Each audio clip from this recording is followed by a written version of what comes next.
covered in class was Maine. Maine is not one of the original 13 colonies, yet it is, not as a number of one of the 13, but as a possession of one of the 13. Maine was a possession of Massachusetts, and that was the last we had covered. We begin today with New Hampshire, located here in the blue, between Massachusetts and its possession of Maine. Granite-ribbed New Hampshire. Come on, there we go. It's oftentimes referred to as the Granite State. It has hillsides full of rocky mountainous granite. Even areas that are flat are full of pieces of granite. You can't do any kind of farming or agriculture until you first spend hours upon hours cleaning all the rock out of the area so you can try and grow some crops. Now, the people in Vermont and New Hampshire are quite unique and very independent and rugged, particularly in Vermont. We'll come to that in a moment. But the slogan for New Hampshire has always been, live free or die. So very individualistic people, but known as the Granite State.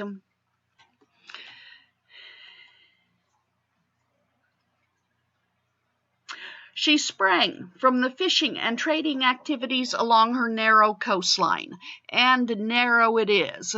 You got three towns,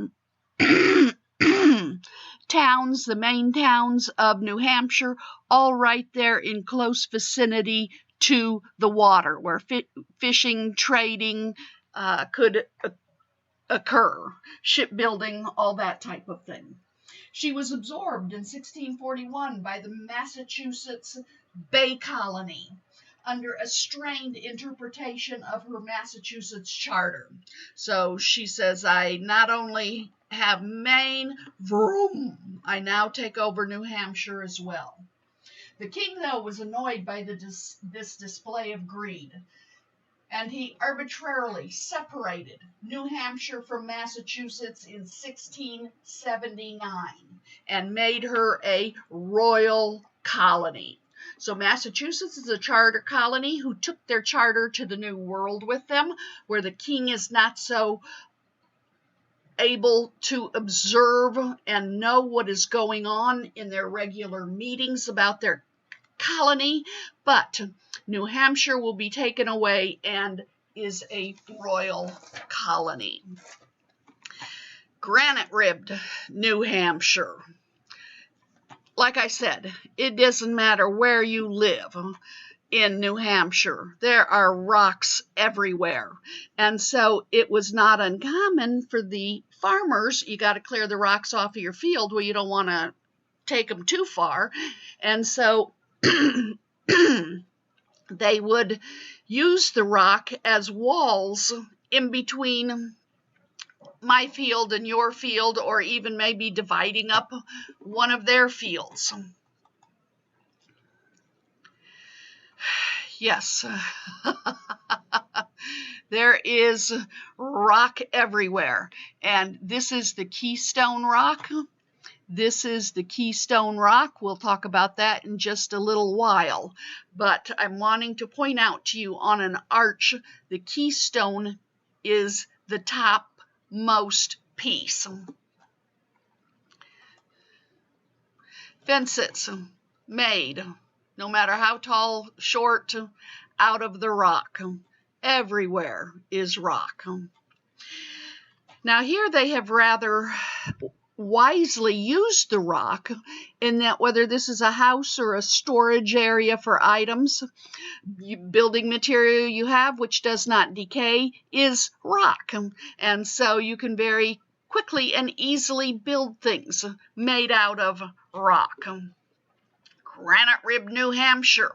When I was there about 30 years ago, I was shocked to see that the curbs on all their roads and highways and every place you looked was not made out of cement. I am used to the curbs being made out of a curved concrete. Well, they have so much granite up there, rock. Why in the world would you create new rock by making your curbs and things out of concrete? And so, yes, one of the few states that have their curbs made out of granite. Granite quarries are prolific in that area for that beautiful granite stone. And they have a mountain that at the right angle, if you look at it, looks like the face of someone. And this has always been known for several hundred years since the settlers have come as the old man of the mountain. Was 25 feet, and I said was 25 feet wide and 40 foot long. It has endured for hundreds of years, is even on their state coin. Once again, their motto, live free or die, and there is the old man of the mountain. But, dun, dun, dun, dun, dun, who would have guessed? On May 3rd, 2003, the craggy rock face known as Old Hampshire's Old Man of the Mountain tumbled to the ground in a spectacular fashion. For a landmark that had been in the state's DNA for generations, its collapse was like a death in the family to some. And people after it fell would bring bouquets of flowers and things at the foot of the rubble, just as if some great institution had fallen. So they're still known by this former edifice, but if you go to Vermont and are looking for this, so sorry, too bad, you will not find it. It has crumbled. And right next to Vermont is, New Hampshire is Vermont, and Vermont also is not one of the 13 original colonies, but let me just tell you about her briefly in passing. Although the region was explored long before the landing of the Pilgrims at Plymouth, and it was settled before the American Revolution, it began its early development not as a chartered royal colony, but as a territory whose possession New Hampshire and New York disputed. So both New York down here and New Hampshire are making claims to Vermont. In 1790, this is after the Revolutionary War, New York finally gave up its claims to Vermont, and the following year, after 14 years of Vermont existing as an independent republic, Vermont was admitted into the Union as the 14th state. And as I mentioned before, Vermont is a breed of people in unto themselves, very unique. As far as I know, we only have one president from Vermont, and I'm thinking that is Pierce. He's either from New Hampshire or Vermont. I can't remember which.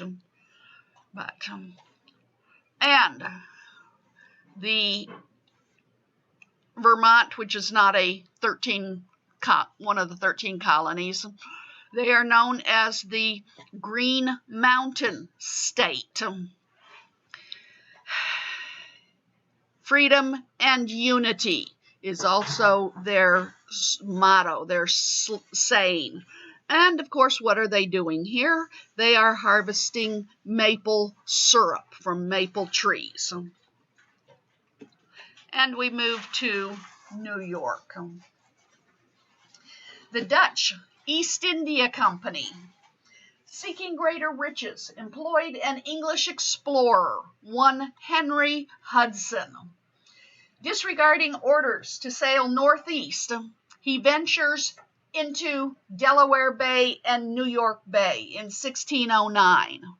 So this is not the English, this is the Dutch, and he's supposed to come up here into Delaware Bay, and he comes into Delaware Bay, and then he moves over here into New York Bay, and he eventually sails up the Hudson River here. This is Manhattan, the tiny little island, and this is Long Island. They are separate. They are not connected. This is Manhattan and Long Island. He heads up the Hudson River, and what is he looking for? The same thing so many have looked for before him, that Northwest Passage. How do we get across this continent over to the other side so we can get to Asia? Quick route. And he's thinking by going up the Hudson River, he will find this. He does not find this coveted Northwest Passage. Instead, he merely filed a claim. Let's get him back here in the picture. Files a claim to a magnificently wooded and watered area for the Dutch. New Netherlands. Also, the town will be New Amsterdam, but the colony itself will be New Netherlands.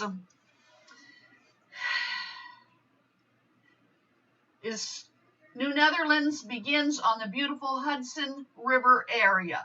It was planted between 1623 and 1624 on a permanent basis. It was established by the Dutch West India Company for its quick profit fur trade. It was never more than a secondary interest of the founders. Here we have a similar situation to Jamestown. It was founded by a company wanting to get rich and make all of its investors rich. New Amsterdam was established for the Dutch as a quick fur trading profits business. They are not interested in love of country so much, freedom of religion, any such thing as that. The company's most brilliant stroke was when they bought Manhattan Island from the Indians. Here we have one artist's conception of Manhattan's purchase. They bought it for $24 worth of trinkets. Here we have another picture of artist's conception of Indians trading for Manhattan Island. For the $24 in trinkets, the Dutch received 22,000 acres of what is now perhaps some of the most valuable real estate in the world at 1/10 of a cent an acre. Could you imagine if today you were going to try and buy an acre of that little island there of Manhattan? It would cost you way more than 1/10 of a cent an acre. The thing is, with this purchase, both sides are laughing their heads off. The Dutch are saying, man, we bought this whole island for $24 in trinkets. What a deal! And the Indians are saying, those Dutch are so silly. The Indians that they paid the money to were not the Indians that owned Manhattan. And so that group of Indians walked all the way home laughing, ha ha, look at all this loot we have, and we didn't even own it. We sold something we didn't own. What a deal, what a deal. New Amsterdam was run by and for the Dutch company. The investors had no enthusiasm for religious toleration, free speech, or democratic practices, and the governors appointed by the company as director generals were usually very harsh and despotic. Colorful New Amsterdam attracted a cosmopolitan population. This was not, let's settle all these Dutch people here and have this great Dutch colony.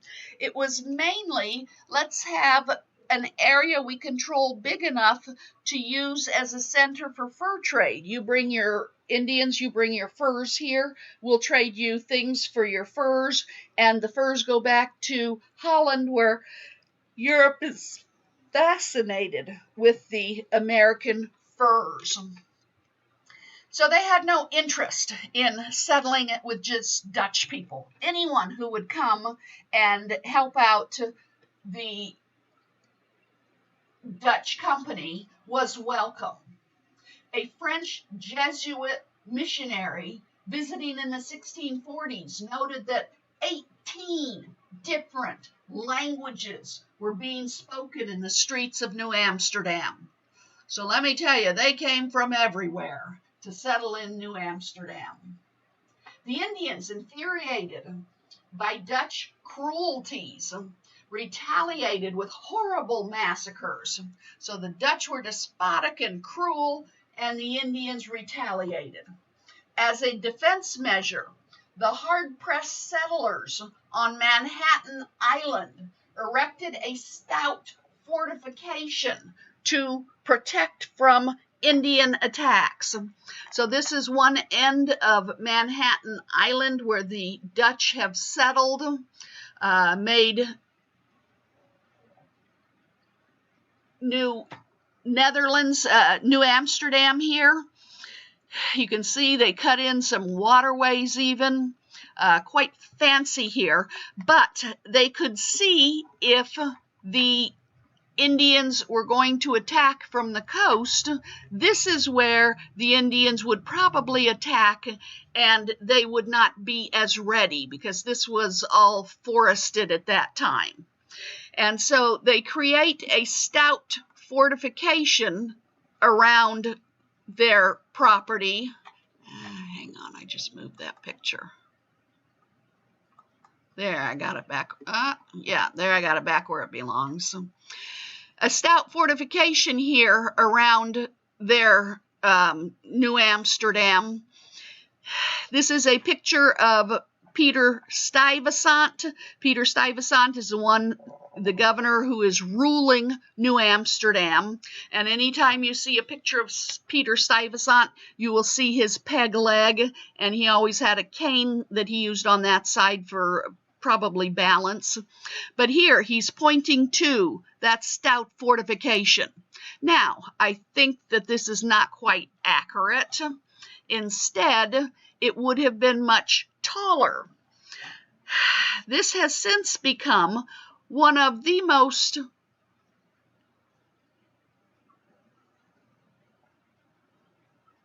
financial centers in the United States and in the world. And from this stout fortification, this road that ran in front of it became known as Wall Street. And to this day, obviously the sticks, the forts has come down, but that road is still to this day known as Wall Street. And the whole world knows about the monetary value, what's the word? I just used it. The use of the Wall Street area. I still haven't come back to that word. I'll come to it later. Yes, now this is showing what I would consider more, and I didn't want to show it to you before because I tell you it's Wall Street, more likely what their fortification would have looked like. Not like that other picture where it was at a man's height, because the Indians could have jumped that height. So you're going to want a more stout fortification. And yes, I told you that whole area on the other side would have been wooded.